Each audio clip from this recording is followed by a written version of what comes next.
چلتے پھرتے مولوی صاحب کو تو لا نہیں سکتے، ہاں دعا تعویذ کے بہانے سے لا سکتے۔ دعا تعویذ کے بہانے سے بلا لیا، دروازے کے اندر داخل کر کے لگا دیا۔ مولوی صاحب جھاڑ پھونک کے لیے نہیں لائے ہیں، یہاں تو کچھ اور نشہ ہے۔ اب عورت کی چالاکی دیکھیے، اس نے 3 چیز پیش کیا۔ اگر تم اپنی آبرو چاہتے ہو، جان بچانا چاہتے ہو، اس دروازے سے باہر نکلنا چاہتے ہو، عزت آبرو بچانا چاہتے ہو، تو تم کو 3 گناہ میں 1 گناہ کرنا پڑے گا۔ یہ بچہ ہے، اس کو قتل کرنا پڑے گا، مجھ سے زنا کرنا پڑے گا، یہ دارو ہے، اس کو پینا پڑے گا۔ اور مولوی صاحب کا بھی دماغ چکرا گیا کہ کریں تو کیا کریں۔ اس نے سوچ کر کے فیصلہ لیا کہ بچے کو قتل کروں گا یہ بہت بڑا گناہ ہے، عورت سے زنا کروں گا یہ بہت بڑا گناہ ہے۔ اس نے سوچا کہ شراب سب سے چھوٹا گناہ ہے۔ اس نے جیسے ہی جام چڑھایا، نشہ سر پر آیا، لڑکے کو قتل بھی کیا، لڑکی سے زنا بھی کیا، ایک شراب کی آئی، کوئی گناہ نہیں بچا۔ ایک مثال پر پیغام ختم کر رہا ہوں۔ ٹھیلا والے کو آپ دیکھیں گے کبھی پیاز لے کر کے جاتا ہوا، گھومتا ہوا، ککڑی والے کو دیکھیں گے آپ جاتا ہوا سماج سے، راستے سے، محلے سے گزرتا ہے، تو ٹھیلا والا صبح سے لے کر کے شام تک پریشان، کوئی ککڑی خریدنے کے لیے نہیں آ رہا۔ کھیرا والا پریشان، ایک آدمی بھی کھیرا خریدنے کے لیے تیار نہیں۔ اب ککڑی والے نے دماغ لگایا، کھیرا والے نے دماغ لگایا، یار کریں تو کیا کریں، کیسے بیچیں؟ تو ککڑی والے سے کھیرا والے نے کہا کہ تم عورتوں میں چلے جاؤ، میں مردوں میں چلا جاتا ہوں، میں مردوں میں اعلان کرتا ہوں، تم عورت میں اعلان کرو، دیکھیں پورا کیسے ٹھیلا خالی نہیں ہو جاتا۔ کہا کہ کیسے؟ کہنا کہ تم کہنا عورتوں میں جا کر کے کہ مجنو کی پسلی لے لو، مجنو کی پسلی لے لو، مجنو کی پسلی لے لو، اور تم مردوں میں جا کر کے کہنا لیلا کی انگلی لے لو، لیلا کی انگلی لے لو۔ اب جتنے مجنو تھے پورا ٹھیلا صاف کر دیا، جتنی لیلا تھی مجنو کی ساری پسلی خالی کر دی۔ آپ کو اندازہ ہو رہا، آپ حیرت کر رہے ہیں، پٹھان فلم دیکھنے کے لیے جب بہار میں ٹکٹ نہیں ملا تو اپنے بھائی کو فون کیا دلی میں کہ تم ذرا ٹکٹ لے لو، تو بولا کہ ہاں ٹکٹ ہو گیا ہے۔ تو یہاں سے ٹکٹ جب ٹرین میں نہیں ملا تو لیٹرنگ میں بیٹھ کر کے گیا پٹھان فلم دیکھنے کے لیے دلی میں۔ آپ کو حیرت ہوتی ہے کہ ایسے مجنو نہیں ہوں گے؟ یہ مجنو تو سب سامنے نظر آ رہے ہیں۔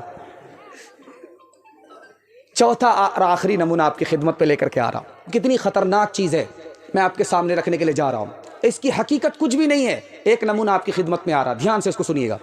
خانقاہ میں ایک مرید آیا، جوان تھا، خوبصورت تھا، اور پیر صاحب کی نوکرانی کھانا پہنچا رہی ہے، تو اسی کو آنکھ مارنے لگا۔ پیر صاحب کی نوکرانی نے جا کر کے کہا کہ کس آوارہ کے پاس ہم کو بھیجتے ہو، وہ تو آنکھ مارتا ہے۔ کہا کہ اچھا اس کا علاج ہو جائے گا، اس کا علاج ہو جائے گا۔ پیر صاحب نے اپنی نوکرانی کو دست کی گولی کھلا دیا، پخانہ نکلنے لگا، دستانے لگا، 20 دست آئے۔ کہا کہ اس کو گھیلے میں رکھنا، مٹکے میں رکھنا، پھینکنا نہیں۔ اور اس کے بعد جب لڑکی چڑیل ہو گئی، آنکھ گھس گئی، چہرہ پھیکا پڑ گیا، ہڈی نظر آنے لگی، تو اب شیخ نے کہا کہ تم جاؤ کھانا لے کر کے، اب دیکھتے ہیں کہ آنکھ لڑاتا ہے کہ نہیں لڑاتا ہے۔ اب جب لڑکی کھانا لے کر کے آئی تو لڑکا مراقبے میں چلا گیا، اعتکاف میں، سر اٹھا کر کے نہیں دیکھ رہا ہے۔ لڑکی کہہ رہی میں تو وہی لڑکی ہوں جس سے تم چند دن پہلے آنکھ لڑاتے تھے۔ تو شیخ نے آ کر کے کہا کہ او جوان، کیا بات ہے، اب آنکھ کیوں نہیں لڑاتے ہو، کیا کم ہوا؟ 20 کلو پخانہ کم ہوا، تم کو اس سے محبت نہیں تھی، پخانے سے محبت تھی۔ شیخ نے پھر تشت دکھلایا اسے جو بھرا تھا خادمہ کے دست سے، اور کہا کہ دیکھ اے طالب اسے، صرف یہ نکلا ہے اس کے جسم سے، بس تیرا معشوق یہ پاخانہ تھا، تو اسی کا بس دیوانہ تھا، حسن جب مسہل سے پھیکا پڑ گیا، عشق کا بازار ٹھنڈا پڑ گیا، عشق کا بازار ٹھنڈا پڑ گیا۔ آخری پیغام عورتوں کے حوالے سے، داماد کی طرفداری میں، بیٹی کی طرفداری میں داماد جل جائے گا، ہاتھ اٹھا دیجئے انشاءاللہ۔ خیر ماشاءاللہ، بس آپ کا آخری امتحان تھا، آپ نے میری بھی آبرو بچا لیا، جلسے کو بھی بچا لیا۔ میں یہاں سے دعا کر کے جا رہا ہوں، اللہ آج کے جلسے کو بھی قبول فرمائے، کل کے جلسے کو بھی اللہ کامیاب فرمائے۔ آپ نے جتنا ادب سے سنا ہے، میں نے کبھی بھی اس علاقے میں اس طرح خوبصورت ماحول میں اور رات کے سناٹے میں نیند کو قربان کرتے ہوئے مجمع کو اس طرح سنتے ہوئے نہیں دیکھا۔ بے چینی بہت تھی۔ تھوڑی دیر پہلے میں نے دیکھا کہ میلے میں لوگ زیادہ تھے، یہاں کم تھے، اور جب شاعر لوگ شعر پڑھتے تھے تو آ جاتے تھے، جب شعر ختم ہو جاتا تو بھاگ جاتے تھے۔ لیکن اللہ نے آپ کو توفیق دی اور آپ اللہ کی توفیق سے اپنے مہمان کی آبرو بچا رہے ہیں۔ اللہ محشر میں آپ کی آبرو کی حفاظت فرمائے۔ بس دھیان سے سنیے گا، آخری نمونہ آپ کی خدمت میں لے کر کے آ رہا ہوں۔ بیٹی کو نصیحت کیا کیجیے، بیٹی کی طرفداری مت کیجیے۔ اگر فاطمہ بنانا ہے، عائشہ بنانا ہے، تو بیٹی کی طرفداری مت کیجیے، بیٹی کو نصیحت کیجیے۔ کیسے، میں دکھانے کے لیے جا رہا ہوں۔